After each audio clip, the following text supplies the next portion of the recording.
ओम शांति। आज 18 जनवरी 2023 है और आज प्यारे बाबा का अव्यक्त स्मृति दिवस है। प्यारे बाबा के आज के मधुर महावाक्यों को स्पष्ट करेंगी आदरणीय आशा दीदी। ओम शांति दीदी। ओम शांति। पिताश्री जी के पुण्य स्मृति दिवस पर सुनाने के लिए बाप दादा के मधुर महावाक्य। आज का प्रश्न है, भविष्य के लिए बच्चों ने बाप से कौन सा सौदा किया है? उस सौदे से संगम पर कौन सा फायदा है? देह सहित जो भी कखपन है वो सब कुछ बाप को अर्पण करके बाबा को कहते हो कि बाबा हम आपसे फिर वहाँ भविष्य में सब कुछ लेंगे। ये है सबसे अच्छा सौदा। इससे तुम्हारा बाबा की तिजोरी में सब कुछ सेफ हो जाता है और अपार खुशी रहती है कि अभी यहाँ हम थोड़ा समय है, फिर अपनी राजधानी में होंगे। तुमको कोई पूछे तो बोलो, वाह हम तो बेहद के बाप से बेहद सुख का वर्षा ले रहे हैं। अभी हम एवर हेल्दी एवर वेल्दी बनते हैं। बाबा ने सौदे की बात की और सौदे में बाबा ने अपनी ओर से हम बच्चों को कितना कुछ दिया, बेहदपन का। और बाबा रिटर्न में ये कहता है कि मैं ये देता हूँ तो तुम मुझे क्या दोगे? तुम अपने आप को मेरे पर बलिहार कर दो। जितना तुम मेरे ऊपर बलिहार करेंगे उतना ही तुम्हारा सौदा बढ़िया होगा। रूहानी बाप रूहानी बच्चों को समझाते हैं, मीठे बच्चे जब यहाँ आकर बैठते हो तो आत्म अभिमानी हो, बाप की याद में बैठो। ये अटेंशन तुम्हारे लिए फॉर एवर है। जब तक जीते हो बाप को याद करते रहो। याद नहीं करेंगे तो जन्म जन्मांतर के पाप भी नहीं कटेंगे। रचयिता और रचना के आदि मध्य अंत का सारा स्वदर्शन चक्र तुम्हारी बुद्धि में फिरना चाहिए। तुम लाइट हाउस हो ना। एक आँख में है शांति धाम, दूसरी आँख में है सुख धाम। उठते बैठते चलते फिरते अपने को लाइट हाउस समझो। बाबा ने हम बच्चों को परमानेंट काम दिया हुआ है कि अपनी ज़िंदगी आपकी अपने लिए नहीं है, परंतु अपने आप को धारणा मूर्त बना करके आपको ऐसा बनाना है जो आप औरों के लिए इंस्पायरिंग रहे। और बाबा उसको टाइटल देता है लाइट हाउस। बाप आए हैं मीठे मीठे बच्चों को परफेक्ट बनाने। तो ईमानदार बन सच्चाई से अपनी जांच करनी है कि हम कहाँ तक परफेक्ट बने हैं। परफेक्ट बनने की युक्ति भी बाप बताते रहते हैं। बाबा ने कहा मुख्य खामी है ही देह अभिमान की। देह अभिमान ही अवस्था को आगे बढ़ने नहीं देता है, इसलिए देह को भी भूलना है। बाप का बच्चों से कितना लव रहता है। शिव बाबा है निराकार और निराकार को हम देह अभिमान से याद नहीं कर सकते हैं। तब बाबा ने कहा आपको देह को भूलना पड़ता है। जब आत्म स्थिति हो सकती है तभी शिव बाबा की याद भी रह सकती है। बाबा ने कहा कि बाप बच्चों को देख हर्षित होते हैं तो बच्चों को भी इतनी खुशी में रहना चाहिए। बाप को याद कर अंदर गदगद होना चाहिए। दिन प्रतिदिन खुशी का पारा चढ़ा रहना चाहिए। पारा चढ़ेगा याद की यात्रा से, वो आहिस्ते आहिस्ते चढ़ेगा। हार जीत होते होते फिर नंबरवार पुरुषार्थ अनुसार कल्प पहले मिसल अपना अपना पद पालेंगे। बाबा ने कहा बाप दादा दोनों का बच्चों पर बहुत लव है, क्योंकि कल्प कल्प लवली सर्विस करते हैं और बहुत प्यार से करते हैं।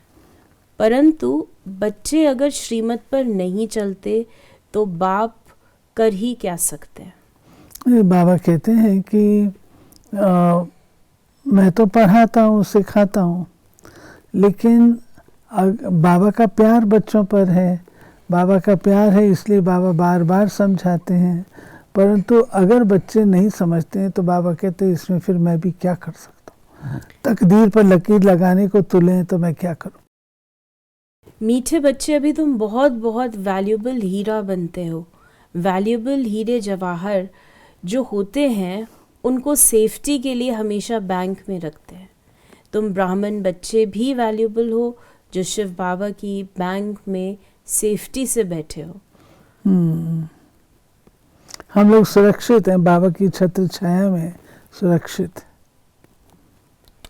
बाबा ने कहा कि कोई भी देहधारी, कोई भी चीज़ पिछाड़ी को याद न आए। बाप आपसे तो हमें सब कुछ मिल गया है ना। मीठे बच्चों को अपने साथ प्रतिज्ञा करनी चाहिए, हमारे से कोई ऐसे विकर्म न हो जिससे दिल अंदर खाती रहे। इसलिए जितना हो सके अपने को सुधारना है, ऊंच मर्तबा पाने का पुरुषार्थ करना है। नंबरवार तो है ही। बाबा ने कहा अच्छे अच्छे प्योर रत्नों को बाप भी बहुत प्यार से देखेंगे। अच्छे अच्छे प्योर रत्नों को सोने की डिब्बी में रखना होता है। बच्चे भी खुद समझते हैं कि मैं किस प्रकार का रत्न हूँ, मेरे में कौन सा डिफेक्ट है।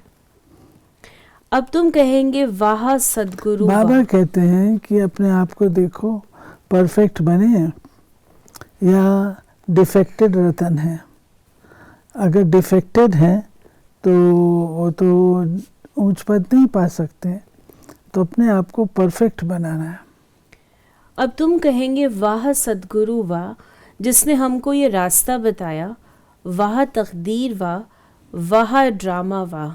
तुम्हारे दिल से निकलता शुक्रिया बाबा, आपका जो हमारे 2 मुट्ठी चावल लेकर हमें सेफ्टी से भविष्य में 100 गुना रिटर्न देते हैं। परंतु इसमें भी बच्चों की बड़ी विशाल बुद्धि चाहिए। बाबा ने कहा कि जितना हृदय शुद्ध होगा तो औरों को भी शुद्ध बनाएंगे। योग की स्थिति से ही हृदय शुद्ध बनता है। तो तुम बच्चों को योगी बनाने का शौक होना चाहिए। अगर देह में मोह है, देह अभिमान रहता है, तो समझो कि हमारी अवस्था बहुत कच्ची है।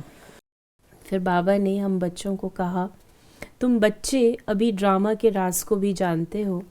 बाप तुम्हें निराकारी, आकारी और साकारी दुनिया का सब समाचार सुनाते हैं। फिर बाबा ने कहा कि इस पुरानी दुनिया से ममत्व निकाल दो। ये तो कब्रिस्तान है। धंधा दोरी बच्चों आदि के चिंतन में मरे तो मुफ्त अपनी बर्बादी कर देंगे। शिव बाबा को याद करने से तुम बहुत आबाद होंगे। देह अभिमान में आने से बर्बादी हो जाती है। फिर बाबा ने हमें याद प्यार दिया और फिर बाबा के अव्यक्त महावाक्य हैं 1977 के, जो हम थोड़ा सा सुनेंगे। बाबा ने कहा सभी आवाज़ से परे अपने शांत स्वरूप स्थिति में स्थित रहने का अनुभव बहुत समय कर सकते हो।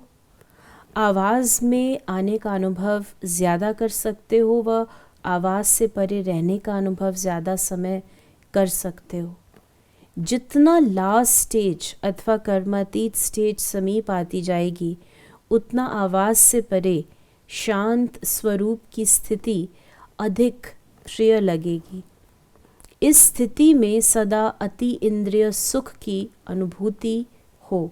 इसी अति इंद्रिय सुख में स्थिति द्वारा अनेक आत्माओं का सहज ही आह्वान कर सकेंगे। नहीं, बाबा ने कहा अंतर्मुखी बनना है, साइलेंस में रहना है। जितना साइलेंस में रहेंगे उतना हम लोग अति इंद्रिय सुख का अनुभव कर सकेंगे। बाबा ने कहा कि विश्व की अधिकतर आत्माएं बाप की और आप इष्ट देवताओं की प्रत्यक्षता का आह्वान ज़्यादा कर रही हैं और इष्ट देव उनका आह्वान कम कर रहे हैं। इसका कारण क्या है? अपने हद के स्वभाव संस्कारों की प्रवृत्ति में बहुत समय लगा देते हैं। जैसे अज्ञानी आत्माओं को ज्ञान सुनने की फुर्सत नहीं, वैसे बहुत से ब्राह्मणों को भी इस पावरफुल स्टेज पर स्थित होने की फुर्सत नहीं मिलती, इसलिए अभी ज्वाला रूप बनने की आवश्यकता है। बाबा ने कहा बाप दादा हर एक की प्रवृत्ति को देख मुस्कुराते रहते हैं कि कैसे टू मच बिजी हो गए हैं, बहुत बिजी रहते हैं ना। वास्तविक स्टेज में सदा फ्री रहेंगे, सिद्धि भी होगी और फ्री भी रहेंगे। इसे स्पष्ट करें जो बाबा ने कहा वास्तविक स्टेज में सदा फ्री रहेंगे, सिद्धि भी होगी और फ्री भी रहेंगे। देखिए वास्तविक स्टेज हमारी निर्बंधन है, निर्विकारी है, निराधारी है, निर्विकारी, निराधारी, निरंकारी है और सर्व प्रकार के कर्म बंधनों से मुक्त है। ये हमारी ओरिजिनल स्टेज है। तो जब ये स्टेज हमारी होगी तो सर्व प्रकार की सिद्धियां जिसको कहते हैं सब उपलब्ध होंगे। आज बाबा ने हमें वरदान दिया, साइलेंस की शक्ति द्वारा नई सृष्टि की स्थापना के निमित्त बनने वाले मास्टर शांति देवा भव। साइलेंस की शक्ति जमा करने के लिए इस शरीर से परे अशरीरी हो जाओ। ये साइलेंस की शक्ति बहुत महान शक्ति है, इससे नई सृष्टि की स्थापना होती है। तो जो आवाज़ से परे साइलेंस रूप में स्थित होंगे वही स्थापना का कार्य कर सकेंगे। इसलिए शांति देवा अर्थात शांत स्वरूप बन अशांत आत्माओं को शांति की किरणें दो, विशेष शांति की शक्ति को बढ़ाओ। यही सबसे बड़े से बड़ा महादान है, यही सबसे प्रिय और शक्तिशाली वस्तु है। हमको हमारे स्वरूप की स्मृति दिलाई, जो शांति हमारा ओरिजिनल स्वरूप है, साइलेंस उसमें समाई है, धैर्यता उसमें समाई है, सहन करना उसमें समाया है। अगर नई दुनिया की स्थापना करते हैं तो उसमें हमको इस शांति की शक्ति की अति आवश्यकता है। स्लोगन है हर आत्मा व प्रकृति के प्रति शुभ भावना रखना ही विश्व कल्याणकारी बनना है। राइट। तो ये थे बाबा के आज के मधुर महावाक्यों का स्पष्टीकरण। यदि आपके मन में कोई भी सवाल है तो उसे मैसेज या व्हाट्सएप करें 8826599309 पर और हम आपके प्रश्नों का उत्तर प्रश्नोत्तरी कार्यक्रम में लेने का प्रयास अवश्य करेंगे। ओम शांति।